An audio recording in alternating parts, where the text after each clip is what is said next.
قربانی کے 3 مسائل ہر مسلمان کو پتہ ہونے چاہیے۔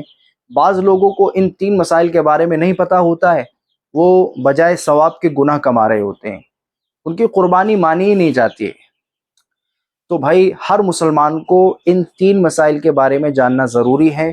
اگر آپ ویڈیو دیکھ لیں تو آپ دیکھنے کے بعد یہ باتیں اپنے تک نہ رکھیں، بلکہ ان کو اپنے گھر میں شیئر کریں، اپنے دوستوں میں شیئر کریں، ٹھیک ہے بھائی؟ سب سے پہلا مسئلہ یہ ہے کہ بعض لوگ یہ خیال کر رہے ہوتے ہیں کہ ہمارے اوپر ابھی قربانی واجب ہی نہیں ہے، جبکہ ان کا یہ خیال غلط ہوتا ہے۔ بیوی یہ تصور کر رہی ہوتی ہے، خیال کرتی ہے کہ بھائی شوہر نے قربانی کر دی تو وہ کافی ہے، یا پھر چھوٹا بھائی یہ سوچ رہا ہوتا ہے بڑے بھائی نے کر دی وہ کافی ہے، یا ہمارے والد صاحب نے کر دی وہ کافی ہے، جبکہ ان کے اوپر بھی قربانی واجب ہو گئی ہوتی ہے۔ اب قربانی کس پر واجب ہوتی ہے؟ شریعت نے کس کو صاحب نصاب کہا ہے کہ جس کے اوپر قربانی واجب ہو گئی؟ اب اس کو آپ سمجھ لیجئے، شریعت نے ایسے شخص کے اوپر قربانی واجب کو کہا ہے کہ جو صاحب نصاب ہو۔ اب صاحب نصاب ہوتا کون ہے؟ آپ 4 چیزیں کلیکٹ کیجئے، سونا، چاندی یا پھر کیش، وہ کسی بھی شکل میں ہو، وہ پیسہ آپ کے بینک میں ہو یا ایف ڈی کرا رکھا ہو آپ نے، اور چوتھی چیز ہے آپ کا تجارت کا مال۔ یہ چاروں چیزیں آپ نے کلیکٹ کی۔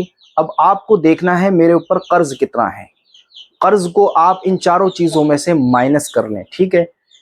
مائنس کرنے کے بعد آپ کے پاس جو بھی اماؤنٹ بنتا ہے، اگر اس میں 52.5 تولہ چاندی آ جاتی ہے تو آپ صاحب نصاب ہیں، آپ کے اوپر قربانی واجب ہو چکی ہے۔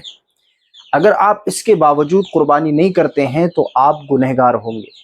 بعض لوگوں کا خیال یہ ہوتا ہے کہ بھائی ہمارے والد صاحب نے کر دی، ہم پہ تو قربانی واجب ہی نہیں ہے، ہو گئی ہماری طرف سے بھی، یا پھر عورت یہ سمجھ رہی ہوتی ہے میرے شوہر نے کر دی تو قربانی ہو گئی، جبکہ ان کے اوپر بھی قربانی واجب ہو چکی ہوتی ہے۔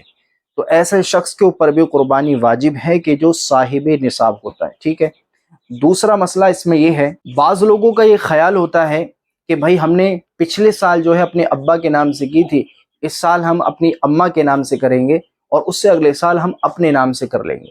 یہ بھی خیال غلط ہے۔ اگر آپ کے اوپر قربانی واجب ہے تو سب سے پہلے آپ اپنے نام پر قربانی کریں گے، اس کے بعد آپ دیکھیں گے کہ اگر اللہ نے آپ کو مال دے رکھا ہے کہ آپ اپنی قربانی کرنے کے باوجود اور بھی قربانی کر سکتے ہیں، جیسے اپنے والدین کے نام پر قربانی کر سکتے ہیں، نبی کے نام پر قربانی کر سکتے ہیں، تو آپ کھل کر قربانی کیجئے، کوئی مسئلہ نہیں ہے اس میں۔ لیکن ہاں یہ نہیں ہو سکتا کہ آپ اپنی چھوڑ کر اپنے والدین کے نام سے قربانی کر رہے ہیں یا کسی اور کے نام سے قربانی کر رہے ہیں۔ بھائی اس کو خوب سمجھیے کہ قربانی جو ہے ایک عبادت کا عمل ہے۔ کیا ہے؟ جیسے کوئی نماز ہوتی ہے، آپ کے اوپر فرض ہے نماز، آپ کو ہی ادا کرنی ہے، جبھی وہ ادا ہوگی۔ اگر آپ یہ سمجھے کہ بھئی میری نمازیں کوئی اور پڑھ لے پھر ادا ہو جائیں، ایسا نہیں ہے۔ ایسے ہی قربانی جو ہے ایک عبادت ہے، اگر آپ کے اوپر یہ واجب ہو چکی ہے تو آپ کو ہی ادا کرنی ہے، کسی دوسرے کے ادا کرنے سے وہ ادا نہیں ہوتی ہے۔ ایسے ہی بعض لوگوں کا یہ خیال ہوتا ہے کہ بھئی 4-6 جنے مل کر ایک ہیوی ویٹ کا بکرا لے آتے ہیں اور اس کی قربانی کر دیتے ہیں، تو ان کا خیال بھی یہ غلط ہے، ایسا نہیں کرنا چاہیے۔ ہاں آپ بڑا ایک جانور لے آئیں جس میں 7 حصے ہوتے ہیں، آپ اس میں سب شریک ہو جائیں تو آپ کی قربانی مانی جائے گی۔ لیکن ہاں یہ اگر کر رہے ہو کہ 4-6 جنے اکٹھے ہوئے، پھر پیسے اکٹھے کیے اور اس میں ایک ہیوی ویٹ کا بکرا لے آئے 1,00,000 روپے کا، 80,000 روپے کا، اور پھر اس کی قربانی کر رہے ہو، تو وہ کسی کی بھی قربانی مانی نہیں جائے گی۔ اور تیسرا مسئلہ اس میں یہ ہے کہ بعض لوگوں کا یہ خیال ہوتا ہے کہ بھئی قربانی کا جو گوشت ہے اس کے 3 حصے کیے جائیں، ایک اپنے پاس، دوسرا رشتہ داروں کے پاس، اور تیسرا جو ہے غریبوں میں تقسیم کر دیا جائے۔ یہ عمل جو ہے مستحب عمل ہے۔ اگر آپ ایسا نہیں کرتے، یعنی قربانی کے گوشت کے 3 حصے نہیں کرتے ہیں اور سارا کا سارا اپنے پاس رکھ لیتے ہیں، تو آپ گنہگار نہیں ہوں گے۔ یا پھر سب کی آپ دعوت کر دیتے ہیں، تب بھی کوئی مسئلہ نہیں ہے۔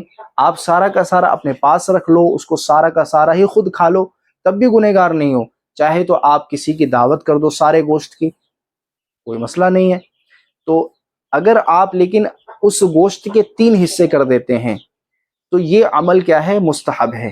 بھئی ضرورت مندوں کو بھی گوشت پہنچ جائے گا، غریب ہیں بیچارے ان کو بھی پہنچ جائے گا، جو رشتہ دار ہیں ان کو بھی پہنچ جائے گا۔